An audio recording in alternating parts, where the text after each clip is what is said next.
Muy buenos días, amigos de maquillaje de hormigón a la vista, Claudio Morales Poletti. Como pueden ver, ya tenemos la fachada del segundo piso, la entrada principal, ya hechas las tablas, ya las hicimos ayer.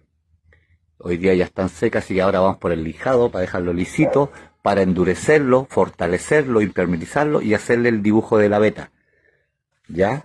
Y el cajón que ustedes ven que sobresale, ese cajoncito grande que sobresale igual que el de la ventana, eso va liso.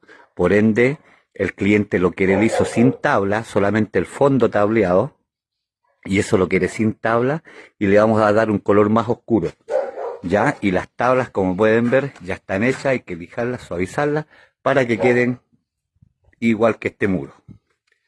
Ese es el diseño que el dueño quiere, que este es el primer muro que le hice yo de estacionamiento junto con el